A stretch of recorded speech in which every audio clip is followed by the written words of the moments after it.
Hello दोस्तों, welcome to this channel. तो हम हाविंग के केस कर रहे थे, तो उसी का नेक्स्ट टॉपिक आज हम पढ़ेंगे। आपको पता ही है कि शुड और एंड को किस तरह से रिप्रेजेंट किया जाता है। शुड हमारा आएगा इस तरह से और एंड हमारा आएगा इस तरह से। और देखा जाए तो ये भी एक तरह से हमारे हाफ स्ट्रोक्स ही हैं। और आपको पता है आर को भी हम इस तरह से लिखते हैं। और अगर इसका हमने हाफ स्ट्रोक लिखना है तो हम इसको इस तरह से लिखते हैं। तो अब हम इन दोनों में कंफ्यूज हो जाते हैं कि ये हमारा आर होगा या हमारा शुड होगा। अगर आर फर्स्ट प्लेस पे आएगा तो हम कंफ्यूज हो जाएंगे ये हमारा आर है या ये हमारा एंड है। तो इन्हीं कन्फ्यूजन को दूर करने के लिए हम आर के बाद टी का यूज़ नहीं करते, यानी कि हम आर के बाद कभी भी हमारा टी आएगा तो उसको हम हाफ स्ट्रोक नहीं लिखेंगे। तो उसी के कुछ केसेस हैं। अगर हम लिखेंगे रेट, तो अगर रेट को लिखना हो तो रेट हमारा आता है इस तरह से। अगर हमने इसको हाफ स्ट्रोक लिखना है तो इसमें हम कंफ्यूज हो जाते हैं कि ये रेट लिखा है या हमारा शुड है। इसलिए इस कंफ्यूजन को दूर करने के लिए हम इसको पूरा स्ट्रोक बनाते हैं, यानी कि फुल स्ट्रोक लिखते हैं उसको इस तरह से। तो ये हमारा आएगा रेट। रेट हमारा आ गया, हमारा आ गया रेट्स। तो रेट्स को भी हम इसी तरह लिखते हैं, रा ए रेट्स। या अगर हमने पढ़ना हो राइट्स,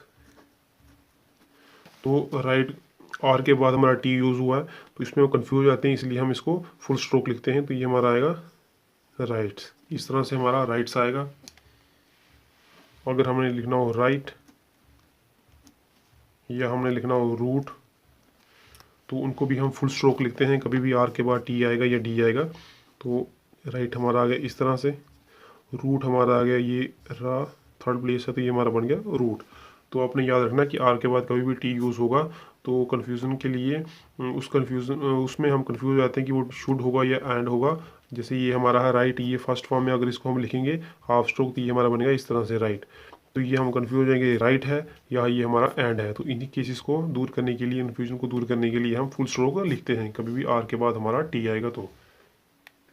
उसके बाद इनके साथ ही कुछ और केसेस होते हैं, जैसे कि अगर हमें लिखना हो फैक्ट। फैक्ट में भी हम फुल, ये हमारा आ गया फा, ये का उल्टा, इसको हम का के बाद हम हाफ स्ट्रोक नहीं लिखते। क्यों? क्योंकि ये हमारा आ गया, ये हमारा आ गया फा फर्स्ट प्लेस, ये हमारा आ गया का। तो का को हमें पता नहीं लगेगा हमने हाफ स्ट्रोक कहाँ तक बनाया। जैसे हमारा फा है, ये तो आ गया फुल स्ट्रोक, तो ये फा के बाद ये हमारा हाफ स्ट्रोक, तो हमें पता नहीं लगेगा कि ये हमारा हाफ स्ट्रोक है या ये हमारा फुल स्ट्रोक है। तो इसी कन्फ्यूज़न को देखते हुए हम फैक्ट को फुल बनाते हैं। तो इससे हमें पता लग जाता है कि ये हमारा फैक्ट है। जैसे ये फैक्ट आ गया। या अगर हम लिखना हो अफेक्ट, तो अफेक्ट को भी हम पूरा लिखते हैं। ये हमारा फा, ये का और टा, तो ये हमारा फैक्ट बन गया। तो इसको भी हम फुल स्ट्रोक लिखते हैं। उसके बाद अगर हमें लिखना हो लोकेट, या हमारा आएगा लाइक, या अगर हम लिखना हो मिनट, लोकेट हमारा इस तरह से आया ला केट, तो ये हमारा बन गया लोकेट। क्योंकि इसको हम हाफ का के बाद हम टी को दिखाने के लिए इसको का को हाफ स्ट्रोक नहीं ले सकते, क्योंकि इसको हम लिखेंगे तो ये हमारा बनेगा ला, ये का। तो ये हमें पता नहीं लगेगा ये हमने ला लिखा है या ला के बाद हाफ स्ट्रोक का लिखा है। तो इसीलिए हम लोकेट को पूरा लिखते हैं। उसी तरह लाइक्ड, लाइक्ड हमारा उसी ये कन्फ्यूजन उसमें सेम होती है कि ये हमारा का के बाद टा है या ये पूरा ला है, तो इसलिए हम इसको भी पूरा लिखते हैं। उसके बाद मिनट, ये माँ ना और टा, तो ये हमारा बन गया मिनट। तो इसमें भी हम इसको फुल स्ट्रोक लिखते हैं, क्योंकि इसको हम लिखेंगे तो ये कैसे आएगा, ये हमारा आएगा माँ और ना। तो इसमें भी हमें जो है वो क्लियर इंडिकेशन नहीं मिलती कि ये हमारा हाफ स्ट्रोक है या ये हमारा माँ है।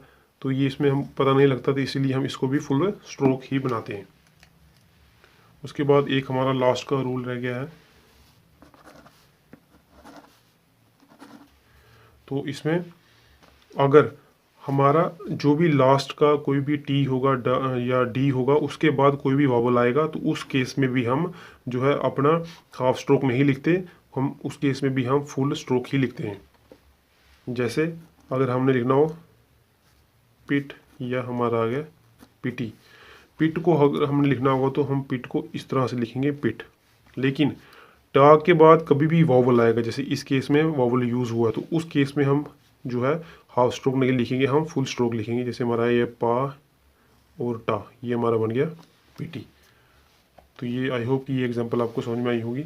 एक एग्जांपल हम और ले लेते हैं। जैसे अगर हमने लिखना हो 40, रा के बाद टा यूज़ हुआ, तो ये तो हमने आपको केस समझा दिया कि इसमें हमें फुल स्ट्रोक लिखना है। जैसे ये हमारा आएगा फा रा टा ई, तो ये हमारा आएगा 40। या अगर हमें लिखना हो विंडो, तो विंडो को हम कैसे लिखेंगे, ये हमारा वा ना डा ओ, ठीक है, तो हमारा बन गया विंडो। तो इस केस में भी हम इसको हाफ स्ट्रोक नहीं लिखेंगे क्योंकि डा के बाद हमारा वावल यूज़ हुआ है।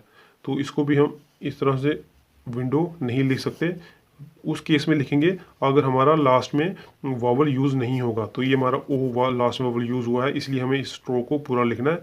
तो ये आपने सिर्फ इतना याद रखना है, कभी भी हमारा लास्ट में अगर वावल टी या डी दिया होगा उसके बाद कोई भी वावल नहीं होगा तो उस केस में हम जो है हाफ स्ट्रोक लिखेंगे। लेकिन अगर लास्ट में वावल दिया होगा टी या डी के बाद, जैसे यहाँ पे डी के बाद ओ दिया है, यहाँ पे टी के बाद ई दिया है, इन केसेस में हम फुल स्ट्रोक बनाएंगे, हाफ स्ट्रोक नहीं लिखेंगे। तो ये कुछ एग्जांपल्स थी, आई होप कि आपको समझ में आई होगी। So thank you guys.